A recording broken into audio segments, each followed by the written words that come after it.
Assalamualaikum warahmatullahi wabarakatuh. Perkenalkan, nama saya Fadilah Putra Alamsyah dari kelas 12 Saintek 2. Di sini saya ingin membahas tentang jurnal yang saya dapatkan yang berjudul Peranan Teknologi dalam Pembelajaran.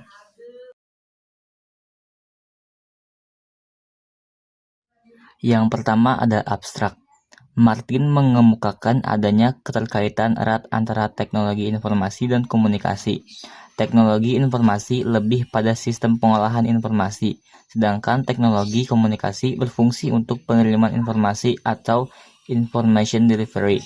Pembelajaran teknologi informasi dan komunikasi di sekolah memadukan kedua unsur teknologi informasi dan teknologi komunikasi menjadi teknologi informasi dan komunikasi dengan tujuan siswa memiliki kompetensi untuk memanfaatkan teknologi informasi sebagai perangkat keras dan perangkat lunak untuk mengolah, menganalisis, dan mentransmisikan data, dengan memperhatikan dan memanfaatkan teknologi komunikasi untuk memperlancar komunikasi dan produk teknologi informasi yang dihasilkan bermanfaat sebagai alat dan bahan komunikasi yang baik. Yang kedua, pendahuluan. Perkembangan ilmu pengetahuan dan teknologi mempunyai ciri eksponensial, yaitu semakin lama semakin cepat karena hasil dari suatu tahap menjadi dasar dan alasan bagi tahap selanjutnya. Ditinjau dari peran ekonominya, teknologi merupakan pendorong utama bagi penciptaan nilai tambah ekonomis. Nilai tambah ini dinikmati oleh para pelaku ekonomi sehingga menaikkan kualitas kehidupannya. Dengan naiknya kualitas kehidupan, maka semakin besar pula dorongan untuk penciptaan nilai tambah agar peningkatan kualitas hidup itu berkesinambungan.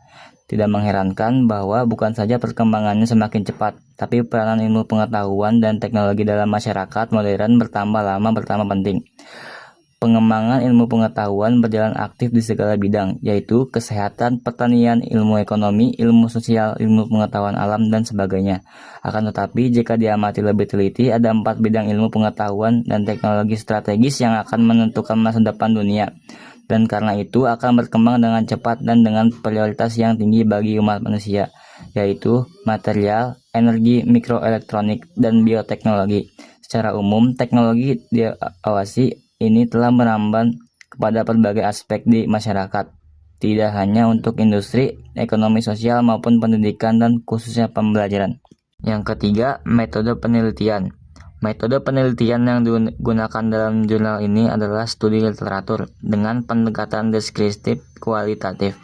Data diperoleh dari berbagai sumber pustaka yang relevan, seperti buku dan jurnal ilmiah yang membahas teknologi pendidikan dan teknologi informasi dan komunikasi dalam pembelajaran.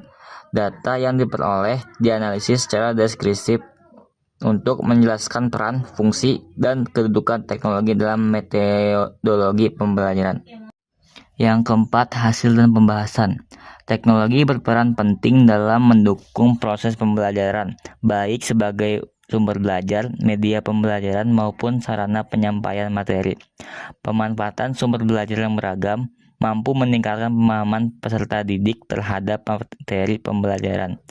Media pembelajaran membantu menyederhanakan materi yang kompleks, memperjelas konsep abstrak, serta meningkatkan efektivitas dan efisiensi pembelajaran multimedia. Pembelajaran yang mengintegrasikan teks, gambar, audio, dan video terbukti membuat pembelajaran lebih menarik, interaktif, dan sesuai dengan perkembangan teknologi informasi. Teknologi informasi dan komunikasi atau ICT memiliki fungsi sebagai alat, ilmu pengetahuan, dan literasi dalam pembelajaran.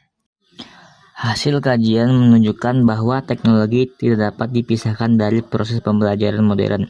Pemanfaatan sumber belajar yang dirancang maupun yang tersedia di lingkungan sekitar memberikan kesempatan kepada peserta didik untuk memperoleh pengalaman belajar yang lebih luas dan bermakna.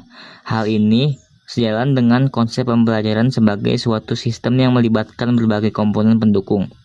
Penggunaan media pembelajaran berperan sebagai penyalur pesan belajar yang efektif. Media mampu menampilkan objek atau peristiwa yang sulit diamati secara langsung, memperbesar atau memperkecil objek, serta mempercepat atau memperlambat suatu proses sehingga materi lebih mudah dipahami oleh peserta didik. Dengan demikian, media pembelajaran berkontribusi terhadap peningkatan kualitas hasil belajar. Selain itu, penerapan multimedia dalam pembelajaran memberikan dampak positif terhadap motivasi dan minat belajar peserta didik. Kombinasi berbagai unsur media menjadikan pembelajaran lebih dinamis dan tidak monoton. Multimedia juga memungkinkan pembelajaran disesuaikan dengan karakteristik peserta didik dan kondisi pembelajaran baik secara tatap muka maupun berbasis teknologi. Yang kelima, kesimpulan. Peningkatan kualitas pembelajaran dapat dilakukan dengan menggunakan pendekatan teknologi pendidikan, yaitu dengan cara mencari dan mengidentifikasi permasalahan yang dihadapi dalam belajar, kemudian dicarikan pemecahannya melalui aplikasi teknologi pendidikan. Upaya pemecahan permasalahan pendidikan, terutama masalah kualitas pembelajaran, dapat ditempuh dengan cara penggunaan berbagai sumber belajar dan penggunaan media pembelajaran yang berfungsi sebagai alat bantu dan meningkatkan kadar hasil belajar mahasiswa.